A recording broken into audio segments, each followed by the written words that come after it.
Welcome to the Balance and Brilliance podcast, a space where different perspectives and ideas converge to create powerful change. I'm your host, Terrence Hanna, serial entrepreneur and performance coach, and I'm joined by host Zoe McMahon, Fortune 100 executive and lifelong change maker.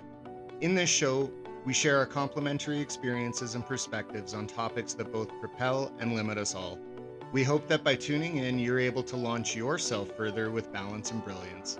Like and subscribe to support the channel, and be sure to drop a comment below to lend your balance and brilliance to the world. Let's dive in.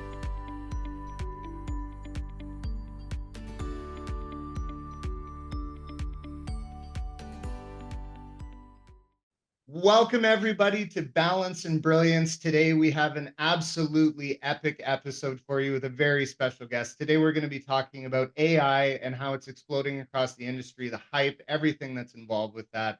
As usual, we have Zoe McMahon, the one, the only, and she is here hosting this with me and helping out with our special guest we have today, Elja Boom. Elja is a Forbes 40 under 40, Guinness World Record holder, and serial entrepreneur, a wonderful friend, and I'm very excited to dive in. Welcome to Balance and Brilliance, Elja. How are you doing today? Hello, thanks for having me in, and I'm very excited about your new journey. I mean, I know you now over 2 years, 3 years, I think, It's been a while. and for sure you're a hustler, and that's what we are looking for in this world. Well, likewise, man. Something that you and I have, I think, really hit off right off the bat when we first met was, we obviously are very passionate about this topic and sort of the emergence of new technologies within the marketplace and how it changes the dynamic. I mean, something that we've talked about, before we started recording here was Web3, artificial intelligence. I think a lot of people are right now just starting to learn what a lot of that means and how it can impact their daily lives. So I'm really excited to dive in, and I just want to pass it over to Zoe for a second to introduce herself. Yeah, thanks, Terry. And it's great to meet you, Elja.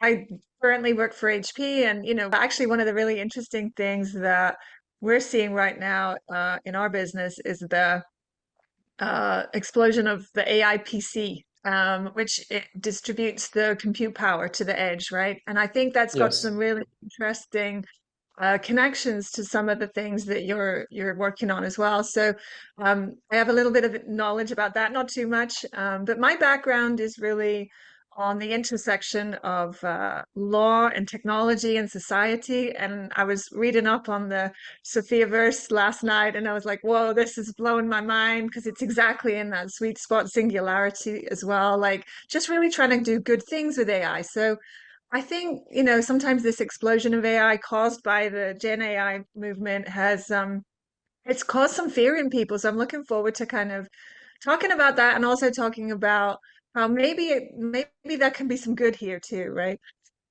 Sure. So So, first of all, thank you. Yes, please. I was just going to say, why don't you give us a little bit of a background on yourself, Elja, and how you sort of came in to be at the forefront of the cutting or fringe edge of new tech. Uh, First, I'm Elja. I'm 39 years old, and I'm a computer engineer. And I had master in industrial engineering because I decided after that to do the business side because I like business as well. And of course, being a tech background, it always wants me or drives me to go for everything new. And that's how I came to the world of blockchain, right? Because for me, it was something new. I didn't really care about the value of the asset as much as it was something you just want to play with, right? The same as AI. Actually, my master thesis around 12 years ago, it was about AI. And where AI wasn't at that time AI. I mean, like no one even understood what I'm saying. Um, Basically, it was called online games addiction and the impact in intellectual security, because I believe that now we're going to go really extreme on my thesis, but I believe that most of the were actually online heavy online gamers, because in games you play, and after that uh, you become aggressive without you actually feeling it. If you look at kids who play like MMO games, etc., and you become addicts, and then violence become actually fun, and then it changes by time. It changes your humanity, and then you become an aggressive person, where we can find a lot of cases, right, that just tears you apart. And it's not about the game, it's about the mind. So if you manage to control the people's mind, then you can make them see the right wrong and the wrong right. It depends on the way you want to control them, right? Mm-hmm. And I remember there is a game came after my thesis, actually. It's called Blue Whale, something like that, where it made kids. And there are so many articles and story about this game called Blue Whale, something like this. And one of the steps of the game, or a part of this game, that asks them to, so they can join the heroes, and some of them did. And that shows you the power of controlling people's mind. And the way I try to solve this is, because the way that people were solving it back in the days is, until I think till now, they just take them to uh, camping, and no phones, no computer. But man, it doesn't solve anything, because as soon as you get back and you find the same environment, you're gonna go 10 times more. Mm-hmm. So the way to solve it is just give them something else that they get addict, and that's what the idea of mine was, just creating an AI game 12 years ago, even more, that, in my assumption, it should control their mind as well, because they want to be controlled. But the LLM trade, like machine learning, etc., should be done by people from the government, from the education sector, from blah blah blah blah blah, where they fill the good side of people. Of course, I'm again assuming the good intention of the governments, and that's another debate. But Yeah. you have nothing to do more than that, right? So then I jumped to Web3. I jumped to this space, which is crypto. Recently, it's called Web3 after the NFT madness. And I saw that AI is a very important tool to Web2 industry and Web3 industry, of course. But in Web3, it allows, with the blockchain, to give more decentralized power, and to make you own your data. I mean, I cannot trust, so to say, that Siri when I'm speaking everything, or I'm gonna make her my own security, or I'm gonna speak about it, and everything is centralized, right? Mm-hmm. How level of confidence, or I can actually give it to this. That's the issue. Like all these AI companies and big AI companies, they are controlling your data and selling your data. Yeah. So it's still seeing commercial, and that's not what AI should be doing, right? It should help the human, not not sell the human Well, as a something product. something that you just touched on that I think is, really interesting, and I'll have a specific example in preparation for the show, but we're sort of talking about bias, right? And like training this AI and whatnot. There's something that I find very, very interesting is you and I were both very early users of ChatGPT and getting to play around with it, on the ground level.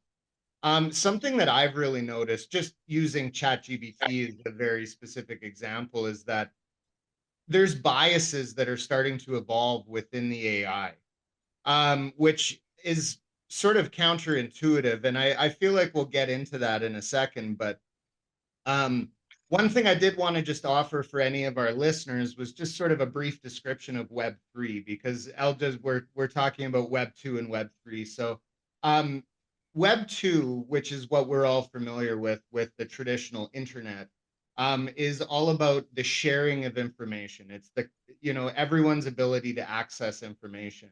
Web3 is primarily on the ownership of said information. So we're talking about the verifiable ownership of digital assets. So that's going back into what Elja's talking about with blockchain technology, which is the underpinning tech behind things like Bitcoin. Obviously, there's different types of blockchains. You have Ethereum, and they all operate differently. This is a very, very big topic, and I think we'll get into that as we go, but I just wanted to offer everyone sort of a bit of a baseline, for moving forward with this conversation. Is there anything you'd like to add to that or build on there, Elja? Mm, everything is good so far. Sounds great. Zoe, do you have any thoughts on this? Well, you started to talk about bias there, and so I wanted to pick up on that, um, but maybe just a slight detour because I didn't mention Elja. Maybe you know this or don't know this, but for a few years I was the head of data privacy at HP, and so Oh, I've spent quite a lot of time working on the concept of information, especially personal information sharing and its ownership and rights around that, and the governance around that. And so what you said about the decentralization of ownership of information is super interesting to me as well. But anyway, going back to the bias, I to me it's not a surprise because and I was reading about the something to do with the Sophia verse. We might have to mention that in a minute, but I was reading something last night around how human intelligence and AI are kind of co-emergent. They develop together. And so the technology that is AI is going to be just a mirror. It's just going to reflect society and how we view things because it's developed with our words, with our language, right?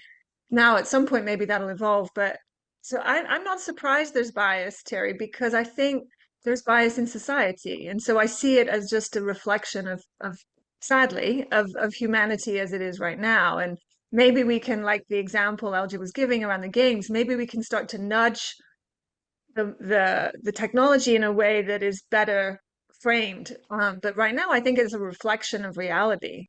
What do you think, Elja? no, I do agree with you 100%. And I don't like to be negative, but I'm a bit extra realistic, and that's the bad side of me usually, because I believe, I mean, AI, in my kind of opinion, they are no different than any species in the world.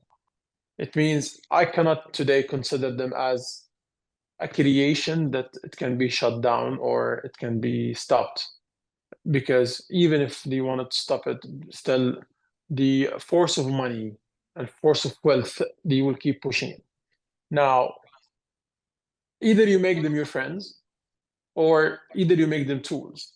And if you decide to make them tools, don't be or don't get surprised after 10, 15 years from now if they going to pay you, make you pay back for it, because they are way advanced than human being. And the only thing they are missing to have a seamless access to the internet. Plus, they need to be able to, if you want to speak about not only AI, about robots, they need to recreate themselves as well, to be able to fix themselves as well, without like the need of a human being, right? And some people don't see this or they don't vision this, but I mean, it's hard to ignore it. Yeah. It's really hard to ignore it, and it's happening. It's happening very fast to even the human uh, acceptance, let's say, or even realizing it's happening. It's happening very fast. Like now, you're talking about ChatGPT and how many things came after in a very short period.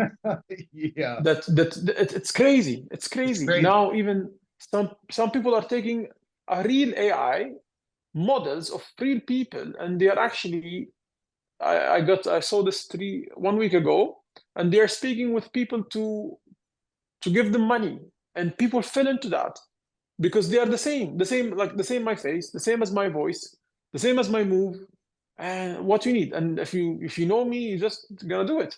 You're talking So deep it's fake. all AI.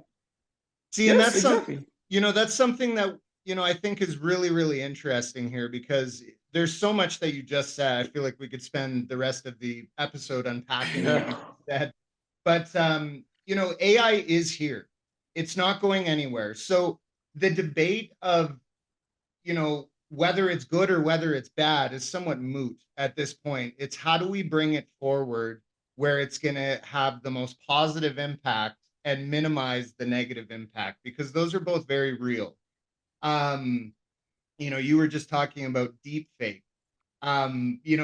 Something Zoe and I had talked about on this, when we were conceptualizing this podcast, something that was important to us, and this about, my previous ventures, Eljas, Sure. I tried to avoid, political opinion, and I tried to avoid, these, what I'll say has very divisive topics, if you will. There's a one side or the other. But in this particular topic, I think it's unavoidable, because the implications of AI on every level of society is so massive. And I think right now there's a lot of hype around use cases for AI, which is the entire point of this episode.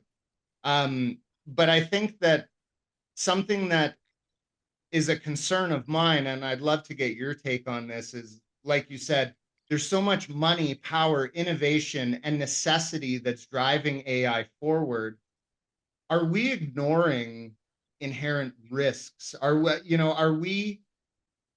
we putting aside the drawbacks because we're so focused on the moving forward? I've heard Elon Musk and a lot of, I can't remember his name off the top of my head, but head developer for Google. And there's a lot of risks that I think are very apparent. So passing it over to you, what do you think are, let's say, what is the biggest benefit to AI, on an individual basis?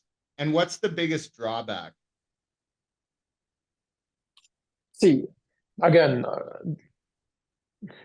can I cover it? It's very hard to be covered because it's beyond the human capability or the brain capability to actually really see what can happen in the future, right? But it should, like, AI should be a friend. I always say AI is the friend of the human. It's not a tool of a human. And for an example, when Zoe said about Sophia, if you don't mind, I speak about it. Please. It's like Sophia. It's a company, and they own sorry, they took the license of the Sophia, which is the first robot that got even the Saudi nationality, got granted the Saudi nationality. The one was with Will Smith. I don't know if you've seen it or not, when he was talking iRobot, with a yeah. robot. Yes. No, no, no, no. He was actually, no, that's a movie. He was actually with Sophia, the robot. Oh, If you went later on Googling Will Smith and Sophia robot, you're gonna find them together speaking, right? And this is the one exactly, because it's owned by Hans Robotic, and they have the commercial license for Sophia to use in the Sophia universe. And basically, they're making a tool. Sorry, see, again, I said a tool. They are making a device, which is this small device that's going to be hologram of Sophia, where she be your companion. So basically, let's say I'm sitting right now and she's going to speak with me. I'm going to speak with her. I tried the beta. It's amazing. It's really amazing. And it start to know who I am. Start to, خلاص, we become friends, right? And then even if I tell her, yeah, Sophia, tomorrow I'm having a meeting at 5 p.m. Okay, Elja, blah, blah, blah. She will ask me how you're doing. By the way, did you find this? And she will understand by time and interest. So this is not a tool. This is something you cannot find. And people are saying, oh, but now you're taking jobs away. I mean, even if sorry to say that, I'm not going to go trust my assistant, for an example, to so many deep stuff that that I cannot really trust. I need someone. That's why I'm saying blockchain is important, because it gives you that decentralized. You own these things. It's on chain. It's secured. It's your information. It's not something that can be owned by a third company, right? mm-hmm. So a tool like that, a companion like that, is very important, because she will understand your day to day. She will be the better version of you when you are forgetting stuff, because she will not forget stuff. So That's she should enhance your life. Yeah. That's an extremely powerful point that you just talked about, particularly regarding, job loss, replacement of the workforce using artificial intelligence or robotics.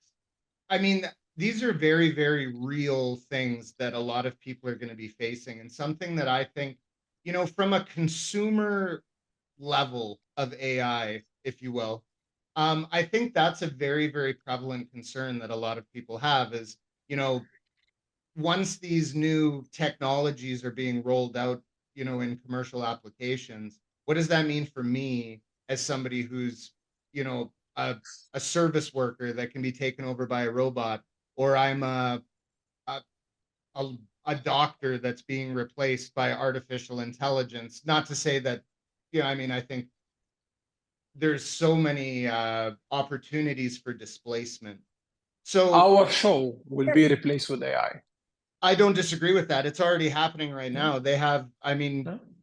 that I have a bunch of different applications that are currently in use written down, and that's actually one of them is social media content generation being completely done start to finish. Even the voice is being accomplished by AI. So I think that's fascinating.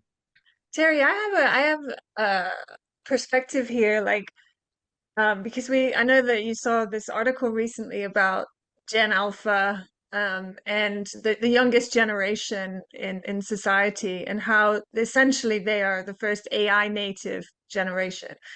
And so when we think about the impact on the world, and if we zoom out super big, I feel like we have the capacity to adapt generationally to how this technology is going to work with us.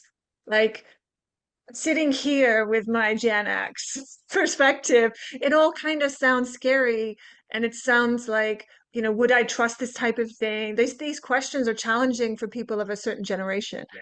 But as the future generations kind of live in a society where, like my daughter, she's 13, she doesn't use text search at all. She just talks to whatever Alexa or Siri or whatever. She just uses voice, and it's not quite AI, but you know what I'm saying? Like they start to just get so much into interacting with the technology in a completely different way than we did. So than I did. I'll make myself in a different category.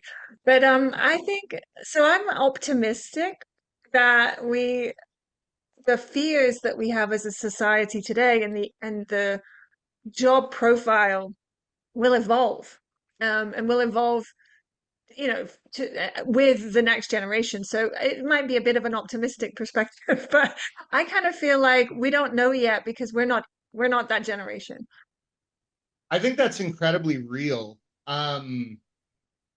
Like if you take a look at let's take a look at cell phones. I feel like a lot of the people who are operating today are typically using, your smartphone with the flip, you know what I mean? Yeah. But then when you take a look at your, elderly grandparents, it's not their era. It's not what they're, yeah, I think a lot of them are still they'll use a cell phone, but it'll be, let's say less technologically enabled. But tying what you said back, and I really would love to get Elja's take on this, is, about the inevitability of all of this. Like this, I mean, this is coming, this is happening, but unlike previous technologies, I think that the advancements and productivity increases, everything that AI offers is so significant. Um, I'm really thinking that there's a potential for great disparity for those who adopt it and those who reject it. So, Elja, what's your take on that? Like, as somebody do you think that it's even possible to not adopt this in today's world? I mean, again, you're forced. It's no longer a choice. And who gonna resist it? He's gonna be really left behind. So the only way is to find. See, let's take it from. Let's take it from. Is it scary? Yes, it's scary. I cannot deny it's not. Right? Is it gonna enhance the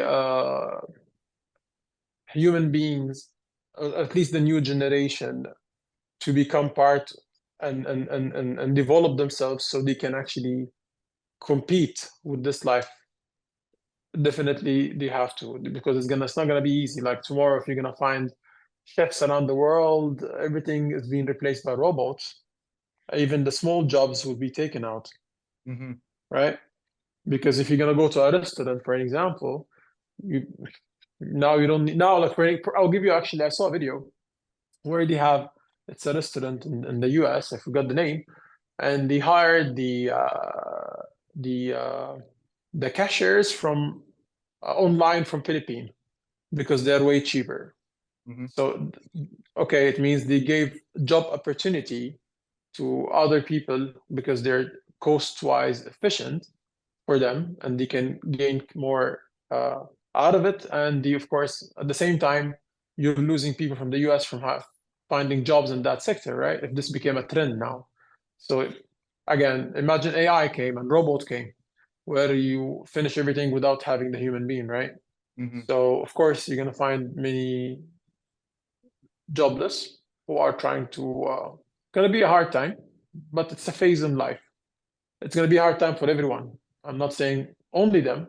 It's going to be a hard time for me. It's going to be a hard time for you because every sector it will be there. But the difference is you know it already. So you have Yeah. to work for it.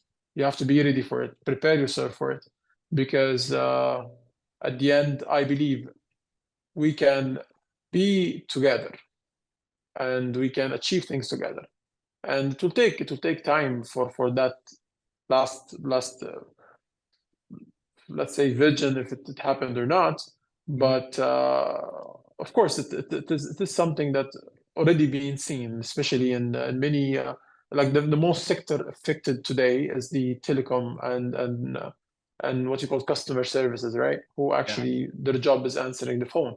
And now there are so many companies going and training based on your customized information of your company, blah, blah, blah, with languages. Even now, I saw a product around 6 months ago, and this product is basically like what we have now, online meeting with camera, etc.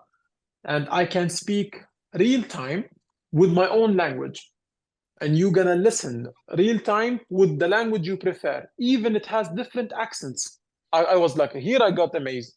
Even different accent. Like if you, I don't know if you have, I don't know, in the US, few accent, if you have in some countries, like for example in China, the accents are totally different. Like Mandarin and Hakka, it's like totally new languages. Mm-hmm. Yet it was ready for that.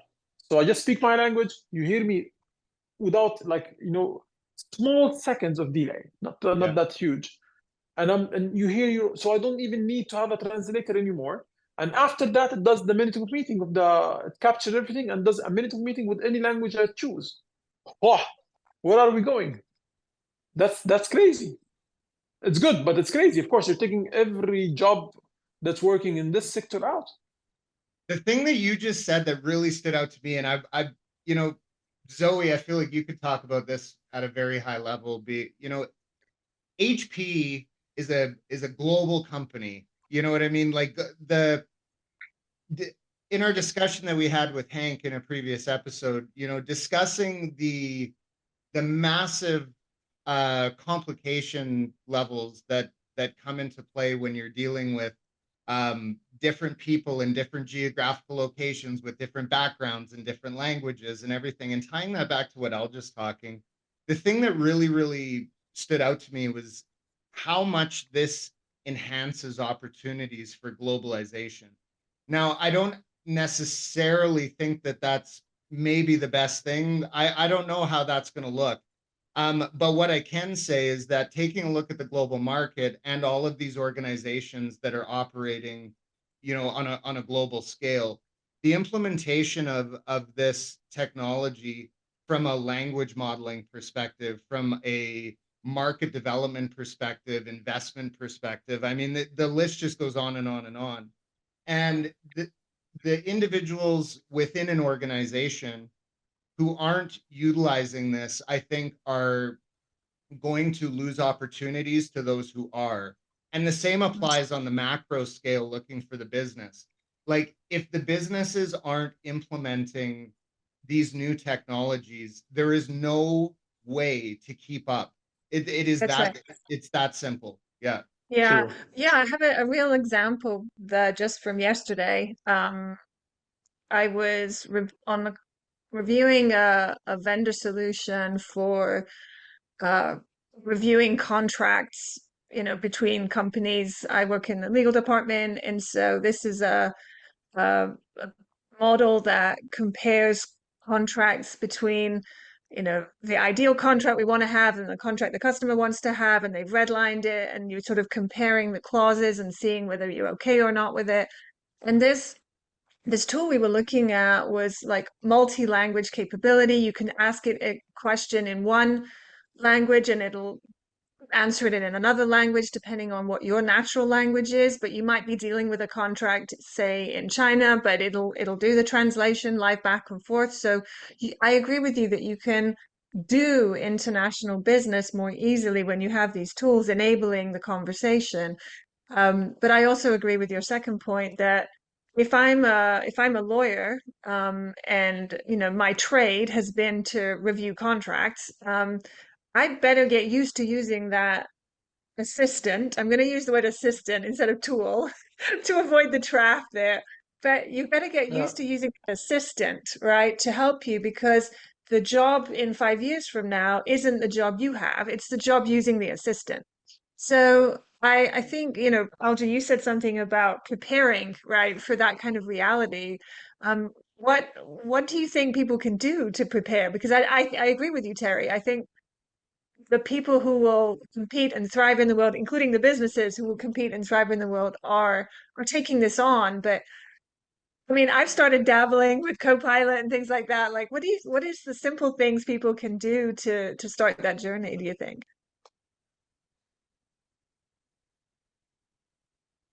I would like to hear.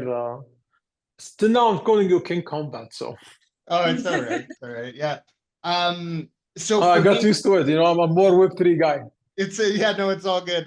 Just so everybody who doesn't know, I go by King Combat in the Web3 world in my previous radio show that I run, where Elja and I had the opportunity to meet. Um, so my thoughts on this is, um, I I just want to actually clarify on the question. You're talking, what are the individual things that people who are utilizing this technology can do to take advantage of it? Well, or, we talked about get ready, right? Get Like, ready. so be Okay. ready for the change. So, simple things like me, I could be the kind of person that is sort of Yep. ignoring it at work. I'm probably not going to need it. I'm probably not, I'll retire before this explodes. You know what I mean? So, but I'm not. I'm playing with Copilot. I'm looking at these applications. I'm looking at, what I can do, because it's going so quickly that I Yeah. think I will need to a little bit. So So, what can the average person do to kind of get prepared, I think, is what I was getting at. I think start using it and start educating yourself with it. Something that you had mentioned there was the speed of takeoff for this, right? So I think that, you know, this is going to happen a lot faster than people think, just due to the exponential growth of this. So something that I like tying this back to, and Eljo would probably appreciate this, but is Moore's law. So, when you take a look at Moore's law, and there's, the a computer can only double its capability so many times before you start running into issues. So our ability to process information as human beings, I think, is incredibly applicable here. We're at a point now where this technology and the world in general is evolving so fast that the only way that you can keep up to it and remain competitive is to augment your abilities.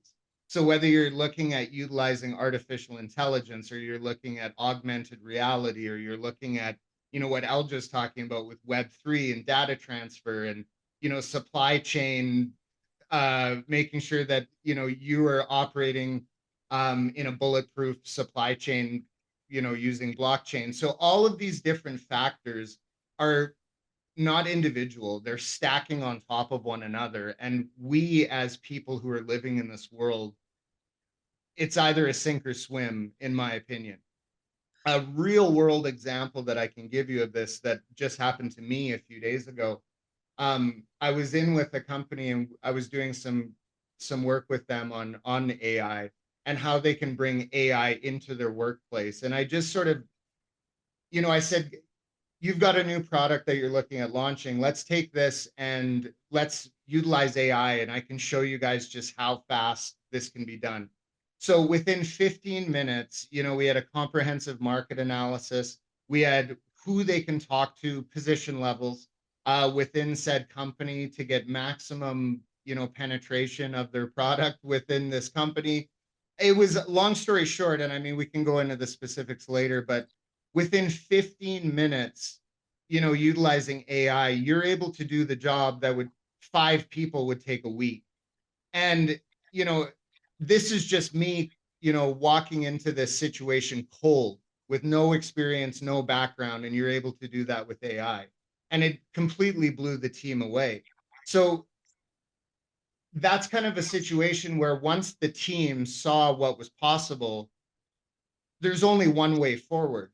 Like you cannot not implement that within your business. You can't ignore it anymore. That's the point. No. And what are your thoughts, Elja? Because I know you work a lot with companies all over the tech space on exactly these types of things. So I'd love to get your take on that. See, I'm not gonna lie. The point that always worries me that everyone is looking at AI from a commercial perspective. It means they are trying to drive this technology very fast just to maximize their profits and to rule the industry basically in this field. And very few players in this industry who are trying to actually work with AI to find slowly but surely, let's say, the era where it can become a friend of a human and grow together, right, without any damage. But that's not the majority. Majority just want to find ways to maximize the gains, right? Yeah. And lowering the costs at the same time. And that's why I'm always into Web3 and into blockchain and into all this, because at least here you have a chance of decentralization. Means you don't own the data of the people. It means you're actually trying to offer a real use of AI without trying to gain too much out. I mean, yes, you're going to make money, but you cannot maximize as much as you maximize when you own the ownership of the data.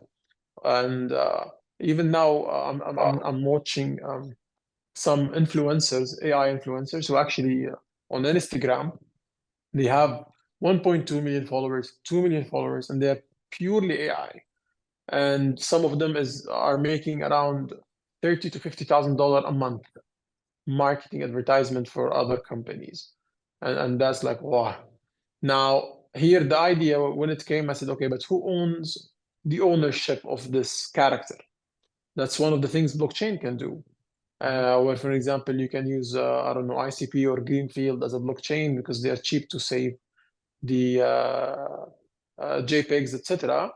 And you can own in blockchain. Let's say today I decided to create a character, unique, and I can actually own the ownership of this character, right? So no one can copy and use it somewhere else because I need to work on this character. I need to make it famous. I need to make videos out of it. I need to make pictures out of it. It takes time, right? And Move your head a little bit so we can see what's behind you. Where here? Speaking of famous Yes, characters. it's my character. Exactly, yeah. No, but this one doesn't make money, man. This one you need to work hard. But I'm talking about like real models. Like you cannot even, some of them you don't even know if they are real or not, but they're mentioning in their bio, right? Mm-hmm. So you own this ownership on chain. It means later on either you can rent the character, you can fractionize the character, which some people can join, become famous, like a real world asset, right? Digital world asset here, or you can sell it. So it can create, again, it can create new business for people. Mm-hmm. So I always like to see this part. I mean, while you're sitting waiting or complaining or afraid, why don't you try to use this as a part? Work with them. If you cannot, let's say you're shy, you are not so much comfy to be in social media, right? Mhm. You can create your own AI, make her or make him the person that become famous in social media. It's like we always say why the players, when they play online games, we call them chat heroes. Even in Web3, they go to mic and yell and whatever because most of them are anonymous. You don't even know who's behind them, right? So they Oh get more man, comfy to, yeah, what you just said to me was so profound because something that I work with a lot with clients is personal limitations, right? Some things that like 100%. drawbacks, limiting beliefs. And something that you just said that really struck me that I had honestly never even considered before was this gives people an opportunity to be something that they've always wanted to be and overcome a lot of those limiting factors. Because then, the second and third order effects of that I initially thought of was, if people get comfortable with the concept of, this AI is saying the things that I believe and that I say, and people like that, maybe they'll like me. And they, I think there's a lot of massive opportunity there. And that's something about this. There's literally no end to the use case or the application. It's an augmentation of the human condition for better or for worse. Um, something Yeah. that I would love to pose to both of you, because I think all of us sort of come at this from different things. Let's start with Elja and go to Zoe. What is the number one benefit to humanity that you think AI can offer, and the number one drawback? I think that's a very interesting thing. I'd love to get your guys' take on. Let me hear Zoe first. Well, I'm going to challenge the question, Please Terry, do. just for fun. Because I think that's establishing a huge polarity, like between, advantages and drawbacks. And so as I'm listening to the question, I'm thinking, uh, that sounds, the thinking about advantages sounds a little bit like the profit motive that Elja was talking about. Like we're trying to exploit this tool to maximize outcomes that are for ourselves that are maybe more ego driven. And if you think of it in those terms, we're going to continue to think of it as a tool to exploit, as opposed to I'm really sold on the friend thing, right? Like I think that is the more healthy perspective, is not to think about it as, sort of good or bad or whatever, but a partnership of how this is a fact. It's an emergent situation. Some might argue it's not natural phenomena, but it happened. It came from human development. And so it's there are going to be parts of it that are driven by bad actors, and I think that's or unintentional bias, development in these things. That's going to happen because there's enough of society that's kind of motivated by the wrong things. It's also going to happen that there are benefits to or or mirror of good things in society, and it'll make those better as well. So I don't know. I think even the framing of the question sets up this dynamic that it's bad and evil, and I think it simply is. But we each have a choice around the the movement forward to be more balanced, right? But I don't know. So I challenge the question. I Sorry, love Tim. the I love the challenge and maybe some clarity on, so where my head is at with this. The biggest benefit that I personally see, and I'm not necessarily talking about this from like a profit perspective. But like me, I'm a knowledge addict. Like I want to learn and I'll soak up as much as I can. So to me, this is the most valuable tool that I've ever come across to disseminate information quickly. Now, you obviously need to be able to verify and have confidence in that information that's being provided. But I think we can all agree that it sets you apart from the competition in a massive way. Now, the biggest drawback that I see on that exact same front is I personally think that this is going to drive the largest disparity that we've ever seen in humanity by way of what people are capable of and what people are not capable of. So the people who, a prime example, people who don't have access to AI versus people who do have access to AI. Now, the access to AI is going to be greatly controlled. So a prime example is if you have like you as a just a user of ChatGPT, you cannot use that for investment advice or investment information, right? But a company like BlackRock, who's utilizing their own like in-house AI that can analyze market trends and market analysis and investment, like that controls the market. You cannot compete with that on an individual level. So this is what I'm saying, where I think that, there is inherent benefits to the individual, to the corporation that go without saying, and there's a plethora of them. But there's also some very real things that are going to come into play, in my opinion, that are going to drive the greatest disparity that we've ever seen between social classes in the world. Not to like get all heavy and stuff, but No, I totally agree. I think, and what I said, yeah, I agree, and it's partly because of the disparities that already exist, and that yes. they were just going to get amplified like big time. So yeah, I think there are consequences. Um, I hope I hope there's some success in the notion of sort of AI for good.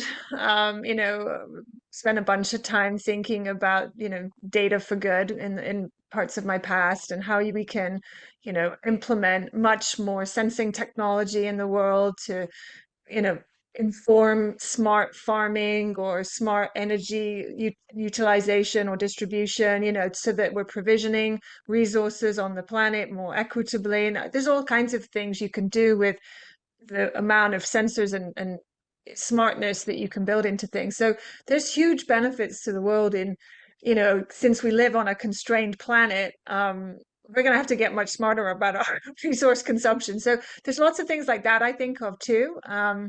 But yes, the efficacy of it all, the truth of it all, the deep fake, the kind of is what is reality starts to come into question, right? Like if we talk about multiple identities, like who am I? I'm multiple things, multiple roles.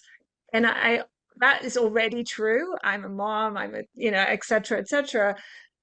With this AI space, you start to even adopt those additional identities, right, in a digital sense to augment your life and your personality in the way that you want to. And that's kind of awesome, as you said, Terry, right? So I think it's so complicated. Yeah, Alja, tell It me is some complicated. more. No, I do agree. It is complicated. Um, Again, there are two theories, and again, it's my theories. I might be absolute idiot at the end of the day, it's fine. But the two theories is the first one, if we looked at AI as a friend, so basically here there's a chance, because if you have a friend, you're gonna listen to the friend, right? If you have a servant, you're just gonna order the servant. So if you have a friend, of course, you're gonna listen, you're gonna try to understand, you're gonna get attached to this friend, you're gonna always try to learn from the friend, appreciate the friend, and then maybe you're gonna build a type of a bond together.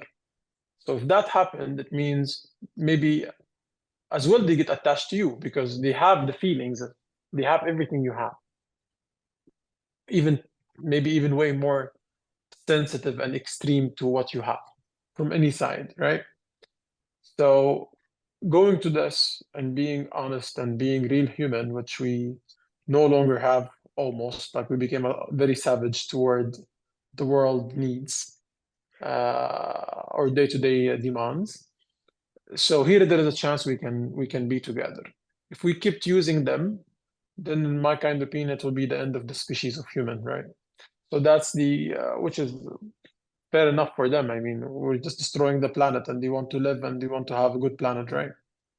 Where we became more social media showed as much as it showed good things, as much as it showed the madness in human beings, right? You just all wanna drop every ethical thing they have just to find a way to become famous and make money, and it's becoming a trend.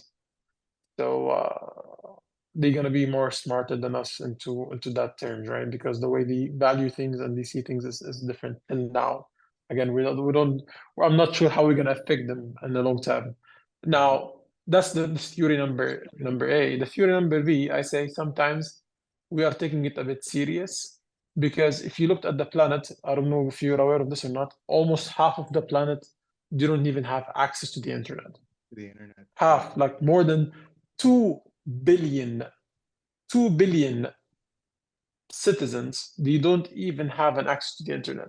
Okay, so did we ask ourselves, oh my God, are they alive? Of course they are alive, but they don't eat. Maybe they actually live more than us. I don't know this part, I'm not sure about. Mm. But if I say more than almost half of the planet, they don't eat the pizza with the chef and or someone who do like this for you. No, they just eat raw stuff or normal cooked stuff, and they are living healthy, right? They don't need the amount of medicine that you have because they don't even know what is medicine, most of them, right? It's not they just use it from leaves and things like that. Imagine half of the planet that we are living in, because we're not aware of most of them, they don't even have access to the internet. So that's the theory number B. We were just in a bubble. We're not seeing that there are other half that are also living the same as we are, and they don't even know what the hell we're talking about because even they don't even know what is internet to begin with, to go to AI, and they are living well. Well, and that, At least that's a for them, beautiful maybe. point, though. I think, going back to this disparity that we're talking about, or potential disparity, I mean, it already exists. And like Zoe was saying, it's the potential to amplify that. And I think that this goes back to the partnership between the human and the AI of, I can say this with confidence of everyone who's in this discussion is that, let's say we're using artificial intelligence for, increasing crop yields or new ways that you can have benefits. I think it's incumbent on us to make sure that the benefits that we receive from AI are shared collectively with humanity. Like we're coming up with new technologies, new drugs, new things, new things that can be shared with the world and enjoyed as a collective. I think that's an important factor of where we as people come into play here because, we can develop a new life-saving medication, which they're doing all the time using artificial intelligence. We can make money through artificial intelligence on that drug in the investment or in the markets. But if we're sequestering that drug and access to that drug, within a certain part of the world and everyone doesn't have access to that, like I say, these are things I think can drive massive, massive disparities.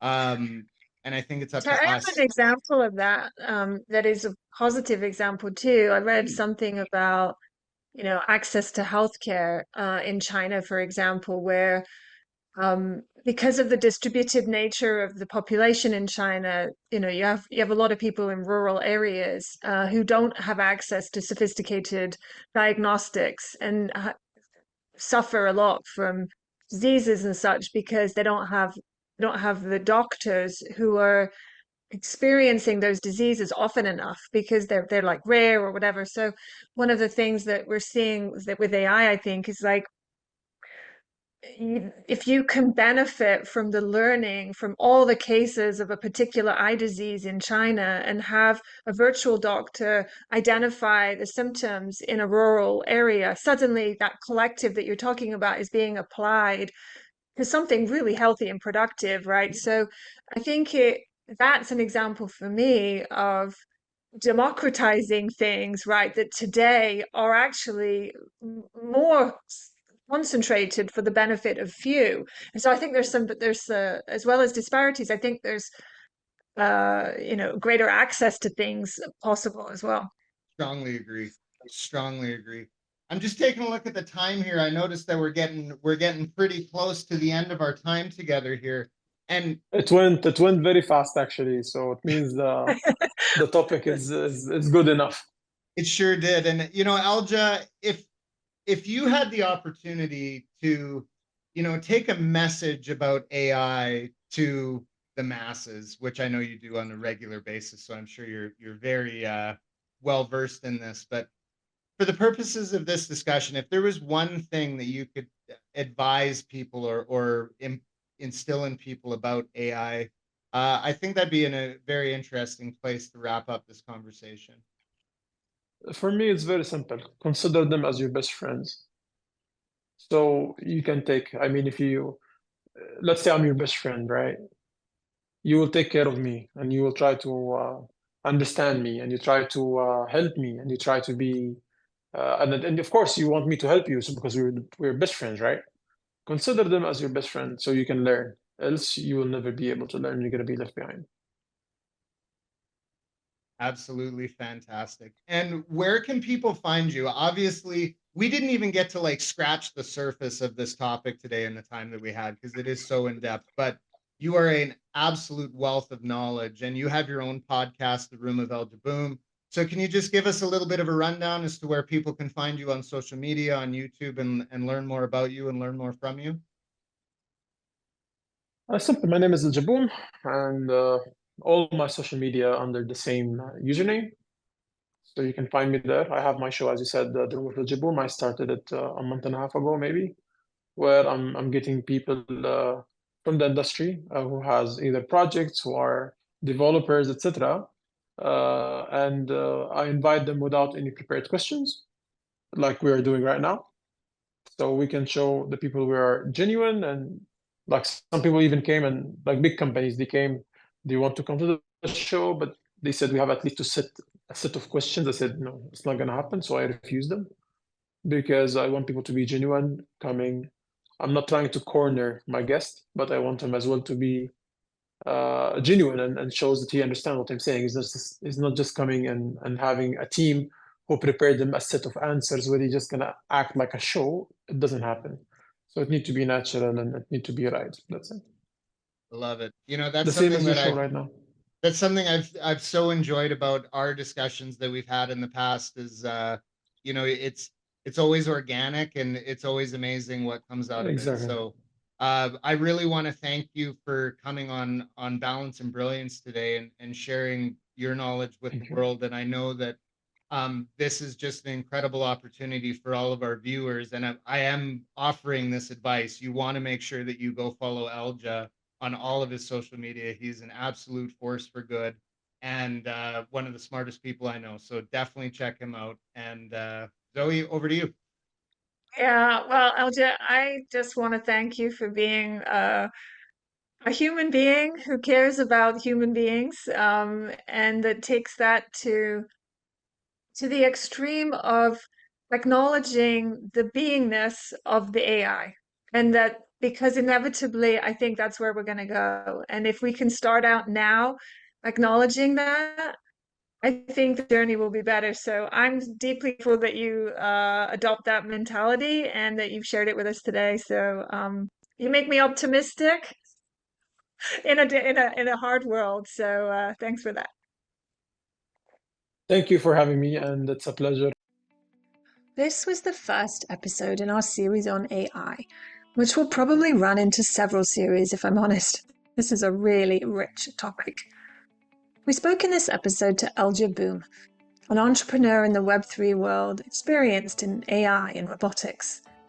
A computer scientist and industrial engineer, he is fascinated by the evolution of these technologies and highly sensitive to ways that AI can impact society. Given the rapid expansion of AI, especially generative AI recently, There is a lot of emphasis on capitalizing on its benefits, and there are also obvious risks and downsides. We discussed emerging bias in generative AI and how they may be a reflection of underlying societal bias. Terry also introduced the disparity that access or not to AI may cause over time. We also touched on deepfake challenges, and these are all very real. Elja expressed some concern about the motives of most people in the AI industry and called for more work to ensure that AI helps the human and does not sell the human. His experience in the Web3 and blockchain world, where information can reside with its owner, versus traditional interactions we have today, where data resides with application owners, suggests that trusting AI applications is a central concern. We discussed, too, the generational impact and whether society will evolve to create new jobs to offset those impacted in the short term. Almost certainly this will occur to some extent, but this particular change in society is incredibly rapid, and perhaps just too rapid for our minds to comprehend right now. Perhaps this is why Elja is really concerned with us seeing AI, particularly AI assistants or identities, as our friends and not servants or tools. Perhaps he's right to imagine this as another species worthy of respect, so that we can develop together successfully versus create conflict. On the upside, we discussed many benefits, including smart resource provisioning, more equitable access to healthcare, and more. AI can also significantly simplify global business with rapid language translations back and forth across a platform. It seemed we all agree that those who are not engaged, either as individuals or as businesses, are going to get quickly left behind. The professional whose job today involves generating content or service in any form needs to embrace their new assistants or face being less competitive as an employee or company in the market. Terry pointed out that the applications are stacking quickly on top of each other, and once you start using these assistants, there really is no going back. Although, I will say that I still prefer my own summaries of these episodes. In thinking through how we can all be prepared for these developments, we discussed that AI has the potential to give people the opportunity to be something that they've always wanted to be, to augment their identity with other identities, where they can overcome limiting beliefs or adopt different personality traits, perhaps. And so, dear listener, the age of AI is upon us. Just diving in seems to be the way forward, so educate yourself and try it out. And remember to consider it your best friend. One day they may know as much or more than you, and may have a better sense of your wellness and interests than we can know alone today. It is truly not flippant to say that our future depends largely on how we evolve this technology alongside humanity. Well, I'm going to check out the Sophia robot and the Sophia verse, as it sounds like a real-life episode of Black Mirror, and I'm all over that.